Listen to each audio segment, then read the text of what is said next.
بص على معلقة السكر اللي بتحطها في الشاي، حاجة عادية جدا، رخيصة، موجودة في كل بيت تقريبا، ولو خلصت بتنزل تجيب كيس تاني من أقرب سوبر ماركت من غير ما تفكر. بس لو رجعنا 500 سنة لورا، السكر ده ما كانش عادي خالص، كان رفاهية، حاجة غالية ونادرة تتجاب في المناسبات ويتباهى بيها الأغنياء والملوك، بل في وقت من الأوقات كان ممكن يبقى بقيمة وزنه ذهب. المفارقة إن الحاجة اللي كانت نادرة بالشكل ده بقت دلوقتي موجودة تقريبا في كل حتة، مش بس في الحلويات والجاتو والشوكولاتة، لا ممكن تلاقيها في الصوصات الجاهزة والزبادي وزبدة الفول السوداني والمشروبات اللي شكلها صحي، وحتى أكلات ما يخطرش على بالك أصلا إن ممكن يكون فيها سكر. وفي سنة 1850 متوسط استهلاك الإنسان في العالم كان حوالي كيلو و800 جرام سكر في السنة كلها. في أمريكا سنة 2024 نفس الكمية دي كان الشخص ممكن يستهلكها في حوالي 11 يوم بس. يعني احنا مش بنتكلم عن طعم حلو وانتشر وخلاص، احنا بنتكلم عن منتج صغير جدا سافر آلاف الكيلومترات، ساهم في نقل ملايين البشر بالقوة عبر المحيط، غزا إمبراطوريات كاملة، دخل في قلب الثورة الصناعية، وبعد قرون ساعد في خلق أزمة صحية عالمية. والأغرب إن كل ده بدأ من نبات الناس كانت بتمص سيقانه علشان تحس بشوية حلاوة وطاقة.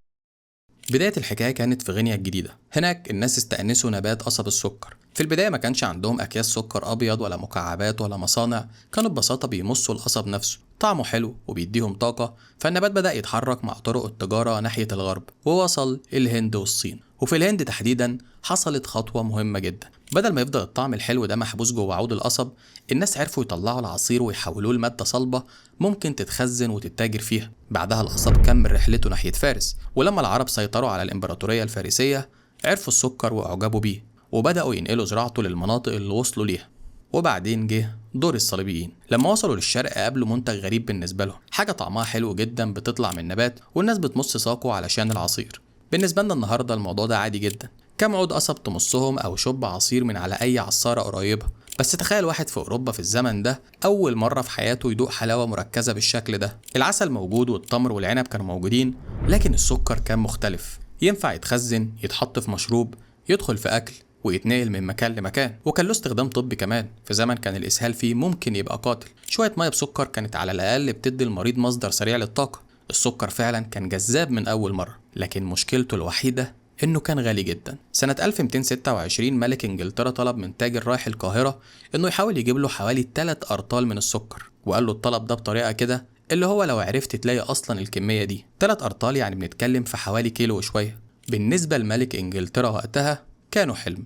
ومن هنا نبتدي نفهم ليه السكر فضل فترة طويلة رمز للثراء. ملوك وأثرياء في أوروبا والشرق الأوسط كانوا بيعملوا مجسمات ضخمة من السكر ويحطوها على موائد الولائم، مش لأنهم محتاجين ياكلوها كلها، لكن علشان الضيوف يشوفوا بعينيهم إن صاحب الوليمة غني لدرجة إنه قادر يستخدم مادة غالية زي السكر كديكور. بس طول ما السكر غالي السوق بتاعه هيفضل محدود، بينما لو عايز تكسب منه فلوس حقيقية كان لازم تعمل حاجتين، تزود الإنتاج وتقلل التكلفة.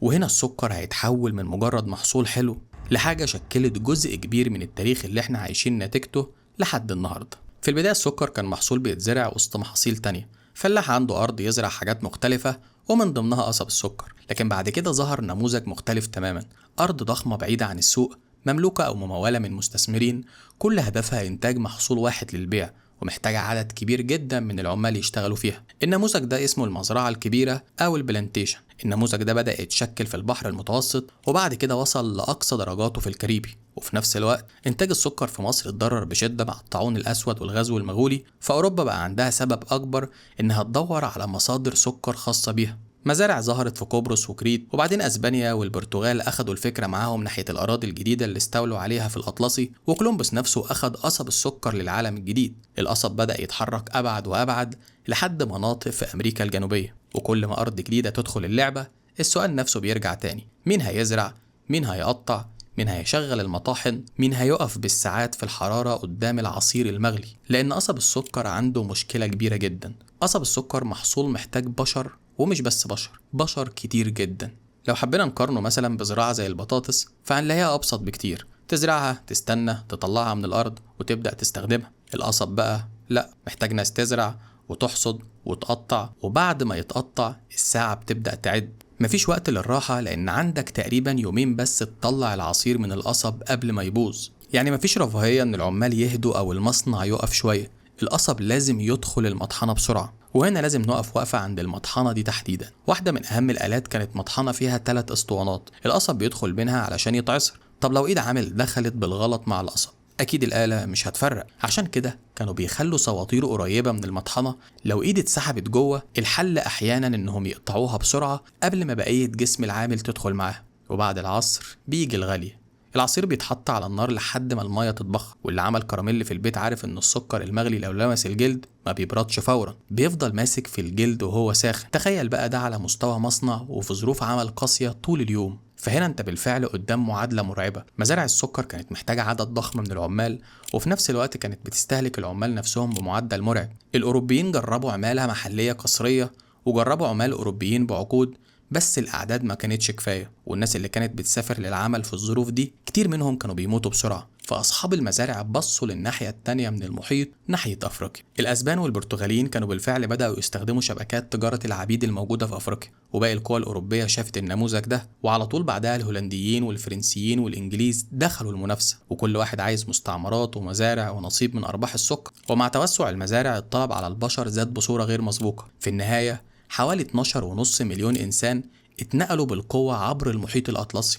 مش كلهم راحوا لمزارع السكر، كان فيه قطن وتبغ ومحاصيل تانية، لكن من بين كل المستعبدين ما بين النص والتلتين راحوا لمزارع السكر. وده مش رقم صغير على هامش القصة، ده معناه ان الطلب الأوروبي على حاجة حلوة تتحط في الشاي أو على السفرة كان جزء أساسي من ماكينة كاملة بتخطف بشر من قارة وتنقلهم لقارة تانية وتستهلك حياتهم علشان المنتج يفضل أرخص. كل مزرعة جديدة في الكاريبي كانت معناها سكر أكتر، وسكر أكتر يعني سعر أقل، وسعر أقل يعني ناس أكتر تقدر تشتري، وناس أكتر تقدر تشتري يعني طلب أعلى، وطلب أعلى يعني مزارع أكتر، والدايرة تفضل تكبر. لكن وهي بتكبر السكر نفسه كان بيتغير. لأول مرة الحاجة اللي كانت رمز للأغنياء بدأت تنزل للطبقة الوسطى، وهناك السكر هيلاقي صاحب جديد هيغير مستقبله بالكامل. طبعا مش محتاجة تفكير دي، أكيد الشاي. القهوة مرة والشاي مش حلو بطبيعته، لكن حط عليهم سكر وفجأة هيبقوا أحلى وأمتع لعدد أكبر من الناس. المهم إن ده ساعد الطلب على الشاي في بريطانيا يوصل لمستوى ضخم، لدرجة إن استهلاك الشاي في بريطانيا زاد حوالي 400 ضعف خلال القرن ال18. وهنا الحكاية ابتدت تخرج من مزارع الكاريبي ودخلت في السياسة العالمية. بريطانيا بقت محتاجة شاي أكتر، والشاي جاي من الصين، وعلشان تحافظ على التجارة دي دخلت بريطانيا في شبكة مصالح وصراعات وصلت لتهريب الأفيون للصين، وبعدها حروب علشان الوصول للسوق. حاجة بدأت بأن الناس عايزة تحلي المشروب بتاعها بقت متشابكة مع تجارة عالمية وإمبراطوريات وحروب. لكن في بريطانيا نفسها السكر كان بيتجه لدور جديد. المصانع بتظهر، مواعيد الحياة بتتغير، العامل ما بقاش شغال على مزاجه أو حسب ضوء النهار والموسم، لازم يوصل في ساعة معينة ويشتغل وقت معين، والطبخ طبعا محتاج وقت. فهنا السكر قدم حاجة مهمة جدا للنظام الصناعي الجديد، سعرات حرارية سريعة ورخيصة. كوباية شاي بسكر ومعاها سندوتش مربى بقى وجبة بسيطة وسريعة لناس كتير من الطبقة العاملة. بمعنى أبسط، جزء من الطاقة اللي كانت بتحرك العامل البريطاني في المصنع جاي من سعرات رخيصة أنتجتها المستعمرات. وفي اللحظة اللي السكر كان بيساعد فيها عالم صناعي جديد يتكون، بدأ ناس يبصوا للكوباية بتاعتهم ويسألوا سؤال هيكون مزعج لأصحاب الصناعة دي: يا ترى احنا بندفع كام فعلا تمن المعلقة دي؟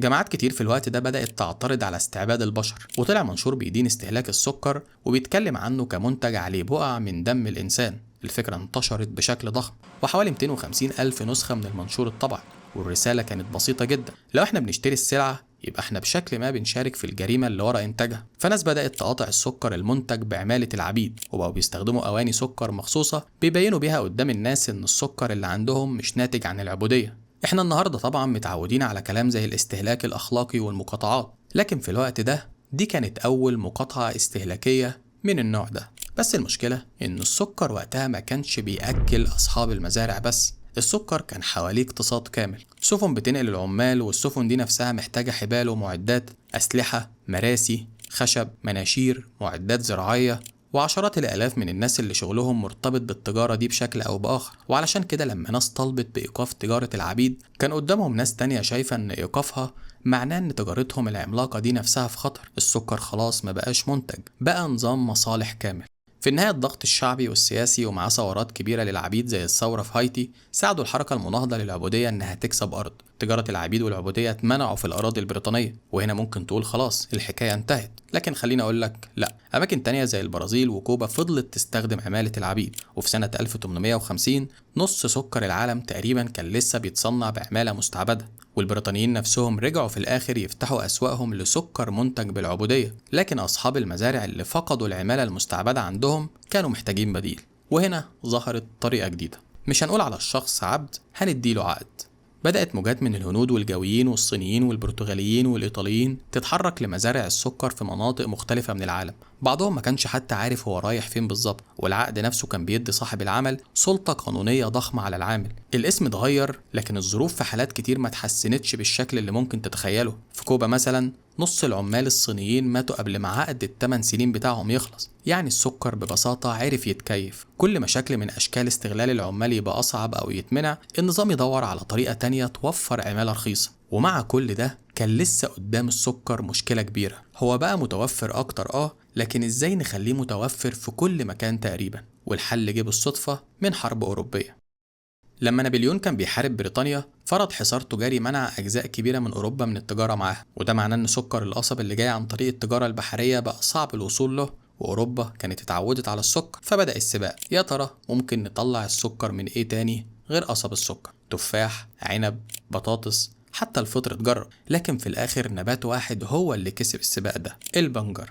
ودي بقى كانت نقلة ضخمة، لأن قصب السكر محتاج مناخ دافي، إنما البنجر يقدر ينمو في الجو البارد. ففجأة أوروبا نفسها تقدر تنتج السكر، بقى عندك قصب في المناطق الحارة وبنجر في المناطق الباردة. نظريا السكر ممكن يتعمل تقريبا في أي حتة، بس البنجر كان عنده عيب، سكر البنجر أغلى في الإنتاج من سكر القصب، ولو سبت الاتنين ينافسوا بعض بحرية كده منتجي البنجر هيكون عندهم مشكلة. فراحوا للحكومات، احمونا ادعمونا، وبالفعل حصلوا على دعم وحماية من السكر المستورد. فالإنتاج فعلا زاد لحد ما دخل القرن العشرين، وبقى فيه جبل سكر بيتراكم. وهنا هيبتدي يحصل تحول مهم جدا في الحكاية.